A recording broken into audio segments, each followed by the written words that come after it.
जय हिंद साथियों। उम्मीद करता हूं कि आप सभी अच्छे होंगे। आज हमेशा की तरह एक महत्वपूर्ण मुद्दे पर आप लोगों के समक्ष चर्चा करने के लिए मौजूद हूं। आज के समय में जिस प्रकार से पॉलिटिकल चीज़ें बदल रही है, नेता लोगों का एक सोचने का, चलने का, बात करने का और एक डेमोक्रेसी के प्रति अपना एक नज़रिया जिस प्रकार से बदलते हुए दिख रहा है, खासकर अभी आप देखेंगे कि बिहार में इलेक्शन होने वाले हैं और उस इलेक्शन को लेकर के किस प्रकार की डिबेट चल रही है हमारे सोशल मीडिया पर, न्यूज़ पे, इससे आप सभी अवगत होंगे।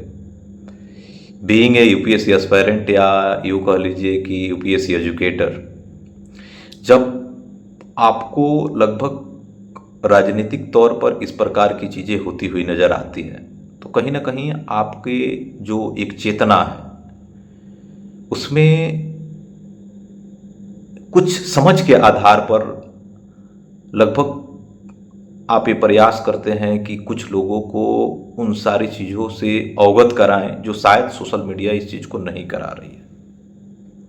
मैं किसी पार्टिकुलर किसी पार्टी, किसी खास करके किसी लीडर के ऊपर मैं यहाँ पर कोई टिप्पणी नहीं करूँगा और किसी के ऊपर टिप्पणी करना मेरा किसी प्रकार का औचित्य भी नहीं बनता।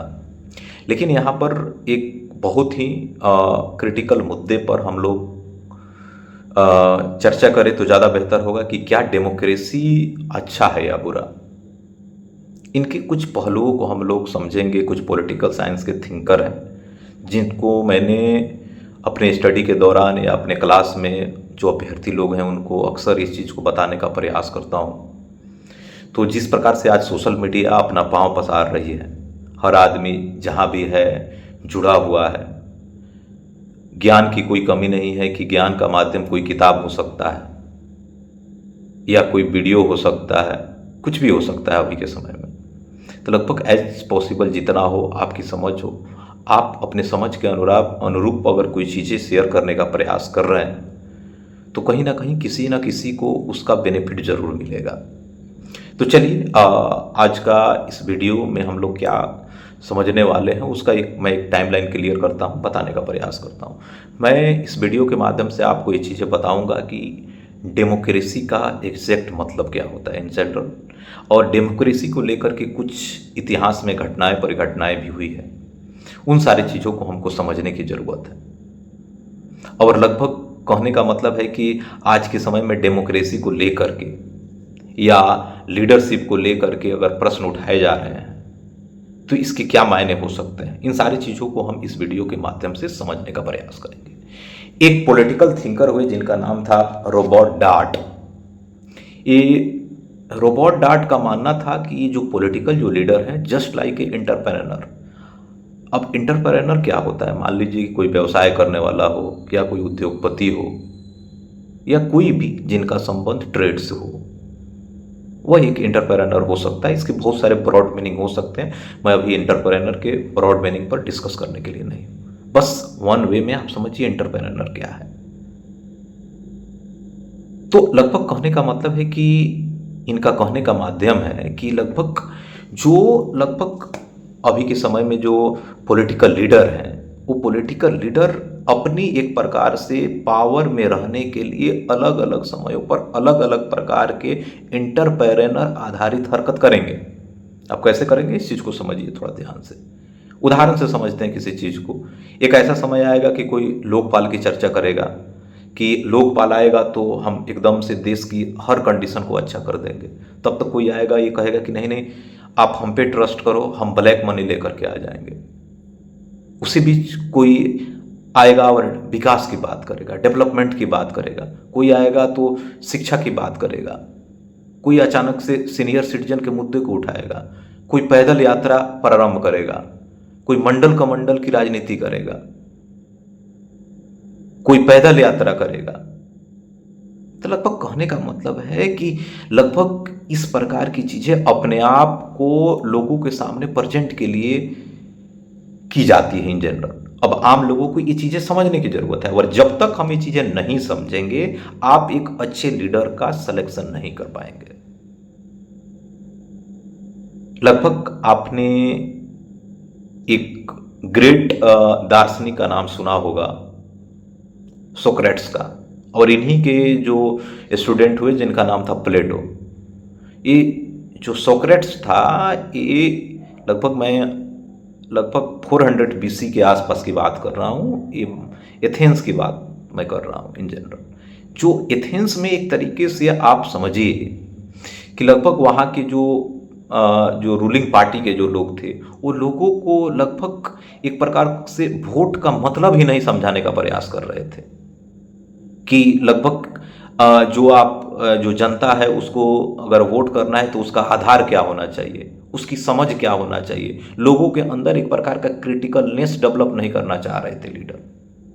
अब यही चीज़ें सोक्रेट्स ने उठाना शुरू किया कि जो चीज़ आप कर रहे हैं वो इन जनरल गलत है। डेमोक्रेसी का मतलब कुछ और होता है। एक डेमोक्रेसी का ब्रॉड मीनिंग है, लगभग एक आइडियोलॉजी है एक प्रकार का। और वो आइडियोलॉजी तब मिलता है जब सारे लोगों में एक प्रकार का क्रिटिकलनेस हो, बिना किसी भेदभाव के। आज अगर हम भारतीय डेमोक्रेसी की बात करें कि लगभग आप जितने एमपी एमएलए को देखिए, लगभग आप देखेंगे कि मोस्ट ऑफ दिस केस में या तो एमएलए या एमपी या तो बहुत ही बड़े बैकग्राउंड से आएगा। इसमें से अधिकांश लोग आपके लैंडलॉर्ड मिलेंगे। अब बताइए, जो आदमी लैंडलॉर्ड है, क्या वह लैंड रिफॉर्म की बात करेगा? जब लैंड रिफॉर्म की बात नहीं करेगा तो फिर किस चीज की डेमोक्रेसी? हम आर्टिकल फंडामेंटल राइट में बहुत सारे आर्टिकलों के माध्यम से हम अपने अधिकार की बात करते हैं। तो उन अधिकारों में जनरल जो चीजें हमको मिलनी चाहिए, क्या वो चीजें मिल पाती है? ये सब चीजें आपको समझने की जरूरत है। तो लगभग जो एथेंस की जो कहानी थी, उस एथेंस में लगभग एरिस्टोटल जो था वो सारी चीज़ों से लोगों को अवगत कराने लगा। अब वहाँ की जो रूलिंग पार्टी के लोग थे, रूलिंग पार्टी के लोगों ने एरिस्टोटल को पकड़ लिया और जनता के सामने पेश किया और जनता को गलत तरीके से बताया कि एरिस्टोटल तो हमारी शासन व्यवस्था के अगेंस्ट खड़ा है, तो इसको क्या किया जाए। जनता ने ही मतलब बहुत आवाज़ें लगाई कि इसको जहर का प्याला पिला दिया जाए। और सोक्रेट्स ने उस जहर का प्याला पीने के लिए तैयार हो गया। जहर पीने की एक तिथि बनाई गई होगी इन जनरल। तब तक इसके जो बेटे थे जिनका नाम था प्लेटो, वो पूरा अपना व्यवस्था बना दिया कि कैसे हम अपने गुरु को यहाँ से निकालेंगे। फिर जब प्लेटो ने सोक्रेट से बोला कि गुरुजी, मैं आपको यहाँ से निकालने के लिए पूरी व्यवस्था कर चुका हूँ, आप यहाँ से निकल जाइए। सोक्रेट्स ने कहा नहीं, मुझे इस जहर का प्याला पीना पड़ेगा। अगर मान लीजिए कि मैं राजा का इस रूल को अगर तोड़ता हूँ, जनता ने जो एक प्रकार का डिसीजन लिया है उस चीज़ को तोड़ता हूँ, तो आने वाले समय में भी लोग उस नियमावली को तोड़ेंगे, उस लॉ को तोड़ेंगे, जिससे हो सकता है कि बहुत संख्या में लोगों की जान जा सकती है। लेकिन अगर मेरे मरने के बाद शायद लोगों को ये रियलाइज हो कि सोक्रेट्स ने कुछ अच्छी बातें कही थी, उसको रियलाइज करना, और तुम्हारा काम होगा कि इस चीज़ को लोगों तक पहुँचाना कि आखिर सोक्रेट्स की मृत्यु कैसे हुई। और काफ़ी हद तक आप देखेंगे सोक्रेट्स की जो पॉलिटिकल साइंस की जितनी बुकें पढ़ेंगे, पॉलिटिकल मुद्दे पर जितनी उनकी कोट पढ़ेंगे, उसमें हर जगह आपके डेमोक्रेसी को हिट करते हुए उनको देखा गया है। क्यों देखा गया है? कि उन्होंने लगभग डेमोक्रेसी को बहुत बारीकी स्तर पर समझने का प्रयास किया था। और इन जनरल अगर डॉक्टर भीमराव अंबेडकर का वो कोट याद हो कि भारतीय संविधान अगर चलाने वाला हो तो इसको बहुत दूर तक और बहुत गहराई के साथ और बड़े मधुरता के साथ चला सकता है। अगर इसका गलत उपयोग करने वाले अगर लोग होंगे तो इसको गलत यूज कर करके जो अपनी नेशन है उस नेशन के लिए एक नई समस्या भी उत्पन्न कर सकते हैं। खैर एनीवे, उस पर हम नहीं जाएंगे। इन जनरल लगभग कहने का मतलब है कि अगर आज का जो सिनेरियो देखा जाए, अभी के समय में जो चीज़ें चल रहा है, अगर सोक्रेट्स की बात करें, सोक्रेट्स का मानना था कि लगभग अगर अच्छा डेमोक्रेसी, अगर अच्छे लोग हैं इन जनरल, तो उनको सबसे पहले वोट्स के प्रति उनको अवेयर करिए, उनको एक प्रकार से उनके अंदर ये चीज़ें बताइए कि रूलिंग का क्या मतलब है, आपके राइट्स के क्या मतलब है, आपको किस वे में जाना चाहिए। उनको पार्टीशन के तौर पर बांटने की जरूरत नहीं है। क्या वो चीज़ें आज के समय में हो रही है इन जनरल? लगभग कहने का मतलब था कि लगभग अगर आज के समय में देखा जाए कि लगभग कुछ लोग आते हैं, कुछ अपनी ऐसी बातें आपके समक्ष रखते हैं इन जनरल कि आप इतने ज़्यादा इमोशन में बह जाते हैं और उनके ऊपर ट्रस्ट कर लेते हैं और उनको एक अपना शासक मान लेते हैं। लेकिन आने वाले समय में वो चीज़ें उल्टा हो जाता है। अब वो आदमी बड़ा हो जाता है, आपके घर पे आता है, आपसे बात करता है, तो आप अपने आप को इतना ऊंचा मानने लग जाते हैं। क्यों? डेमोक्रेसी डेमो शब्द से मिलकर के बना है, जिसका पावर जो है वो जनता के हाथों में है। और आप अपना इंपॉर्टेंस अगर आप खो रहे हैं, कोई लीडर आपसे आ रहा है, आपसे वोट मांगने के लिए आ रहा है, तो आप क्यों दौड़ रहे हैं? आपको उनसे क्वेश्चन करना चाहिए कि क्यों, अभी क्यों आ रहे हैं? आखिर जितने लीडर हैं, ये जितने एमपी एमएलए ये या लोकल गवर्नमेंट के जितने इलेक्शन होते हैं, ये सारे इलेक्शन के 6 माह पहले ही इतने लीडर क्यों एक्टिव हो जाते हैं? इतने आप अगर देखा जाए, ये सड़क पुल इतने सारे इनॉग्रेशन ये 6 मंथ या 1 साल के अंदर में उद्घाटन करने के लिए रखा जाता है क्या? अगर इस सारी चीजें आप नहीं समझ रहे हैं तो फिर उस प्रकार के डेमोक्रेसी को सपोर्ट करने का क्या मतलब है? आप एक ऐसे लीडर को सेलेक्ट करें जिसमें कुछ काबिलियत हो। एक उदाहरण से आप लोगों को स्पष्ट करने का प्रयास करता हूं। ये सोक्रेट्स ने ही दिया था कि मान लीजिए कि एक सीप है और सीप को चलाने वाले बहुत सारे लोग हैं। उस बहुत सारे लोगों में उस सीप को चलाने के लिए कुछ ऐसे लोगों को हाथ में दे दिया जाए जिन्होंने उस सीप को कभी चलाया ही नहीं है या गलत तरीके से चलाया है, तो क्या हम ऐसा उम्मीद करेंगे कि वो सीप जिस वे में चल रही है या जहां पर उसका जाने का गोल है, क्या वहां पर वो पहुंच पाएगा? आपका जवाब होगा नहीं। तो इस प्रकार की चीजें अगर हो रही है इन जनरल, तो कहीं ना कहीं हमें सोचने की जरूरत है। लगभग अगर देखा जाए, खास करके लीडरशिप को लेकर के, अंधभक्ति को लेकर के, तो लगभग जर्मनी का आपने नाम सुना होगा। जब लोगों को हिटलर के बारे में पता चला, तब तक जर्मनी बर्बाद हो चुका था। एथेंस की अगर हम बात करें, एथेंस में एकिवेट्स करके एक मतलब शासक हुआ। ये लगभग मैं बीसी की ही बात कर रहा हूं। वह एक अपना नया मुद्दा लेकर के आया, लोगों की बातों को रखा, लोगों ने उसको ऊपर तक पहुंचा दिया। लेकिन बाद में क्या हुआ? उसने लोगों के अधिकार को खत्म करना शुरू कर दिया। तो लगभग कहने का मतलब है कि जो चीजें होती है इन जनरल, अगर जो नेता अभी हो, अभी के समय में आप कुछ लीडर को देख रहे होंगे कि पैदल मार्च यात्रा कर रहे होंगे, कोई घर घर जा रहा होगा, कभी उनकी भी सरकार रही होगी और उस समय जो अभी रूलिंग पार्टी है, उस समय ये लोग स्ट्रगल कर रहे होंगे। ये चीजें आने वाले 10 20 30 सालों में फिर उल्टा होगी। यही चीजें होती है। लेकिन कहने का मतलब यह है कि वो तो पॉलिटिकल सिस्टम, कभी कभी एक्स नाम के पॉलिटिकल पार्टी का रूल होगा, कभी वाई नाम के पॉलिटिकल पार्टी का रूल होगा, लेकिन इसमें पिस कौन जाता है? जनता। हमने आखिर डेमोक्रेसी नहीं था तो डेमोक्रेसी के पहले क्या था? मोनार्की था, कोई दो राय नहीं। मोनार्की का मतलब क्या होता है? राजा का बेटा राजा होगा। एक अभी के समय में क्या है चीजें, अगर मान लीजिए कि एक पॉलिटिकल पार्टी है और एक पॉलिटिकल पार्टी बर्थ बेस जा रहा है और वो डिसाइड कर रहा है कि आने वाले समय में सीएम कौन होगा, पीएम कौन होगा, तो क्या आप इसको डेमोक्रेसी कहेंगे? क्या ये डेमोक्रेसी का लूप होल नहीं है क्या? फिर आप उस डेमोक्रेसी के लिए पागल हो रहे हैं। आज के समय में अगर आप देखें तो लगभग जितने यूथ हैं, उस यूथ का एक बड़ा तबका इन नेताओं के झोला ढोने में लगा हुआ है। क्यों झोला ढोने में लगा हुआ है? कोई अपने आप को मतलब युवा अध्यक्ष मान रहा है, कोई युवा कुछ मान रहा है, सबके नाम युवा लगा हुआ है। लेकिन वही नेता उन जो एक तरीका से देखा जाए उन बच्चों के करियर के लिए कुछ नहीं सोच रहे हैं। अभी सिर्फ मुद्दे को उठाएंगे। जिस दिन, याद रखिए, जिस दिन उनका रूल हो गया ना, आपको अपने पास खड़ा होने भी नहीं देंगे। अगर मेरा लगभग कहने का मतलब है कि अगर जो यूथ मेरी बात को सुन रहा है, जहां है, आप अपने करियर पर फोकस कीजिए, अपने जीवन को लेकर के अवेयर होइए और लगभग कुछ ऐसे चीजों का चुनाव कीजिए जो आपके जीवन में आमूलचूल परिवर्तन ला सकता है।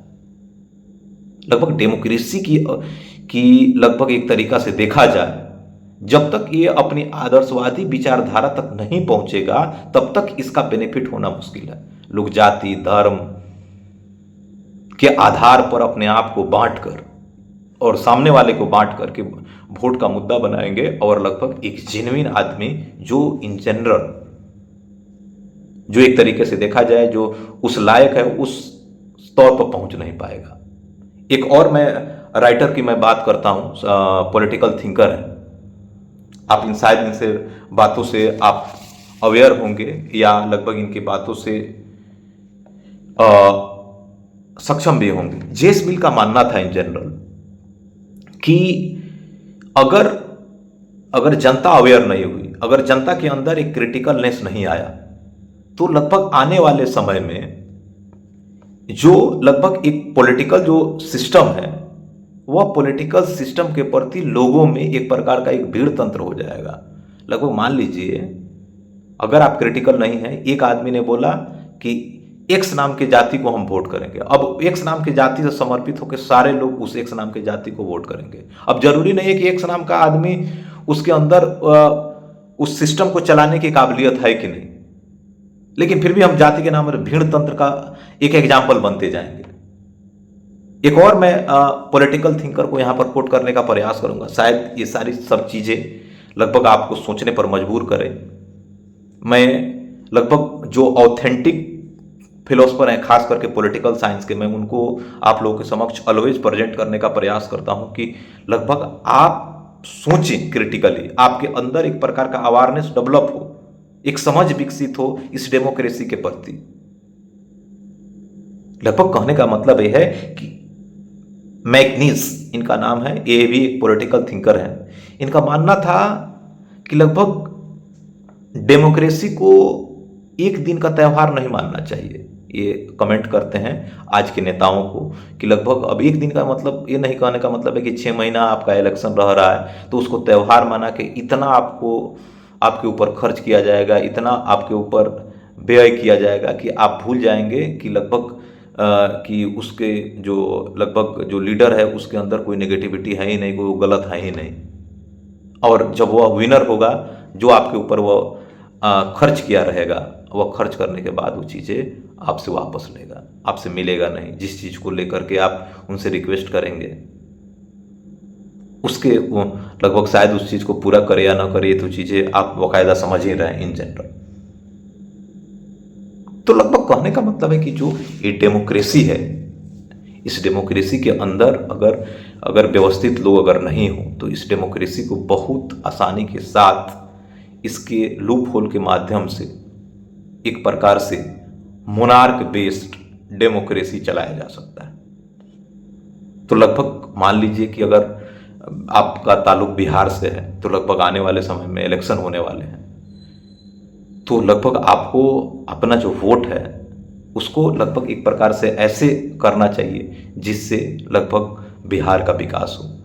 लेकिन एक चीज़ ध्यान रखिए, जहाँ तक मेरी अनुभव है, मैं अपना अनुभव नहीं कर रहा हूँ, जो किताबें मैंने पढ़ा है, जो चीज़ें किताबों से मैंने सीखने का प्रयास किया है, उसके आधार पर मैं ये चीज़ें बोलता हूँ कि जो लीडर अंत समय में आकर के आपके समक्ष प्रेजेंट होकर के एक इमोशन का जो ड्रामा करते हैं उनसे हमेशा दूरी बना के रखिए। अगर जो लीडर में एक प्रकार का क्वालिटी होगा वह अपने कामों से जाना जाएगा, आपके इमोशन के साथ नहीं खेलेगा। कोई अपने बेनिफिट के लिए पार्टी बदल लेता है,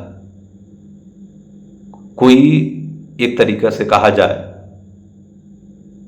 तो अपनी मानसिकता के अनुरूप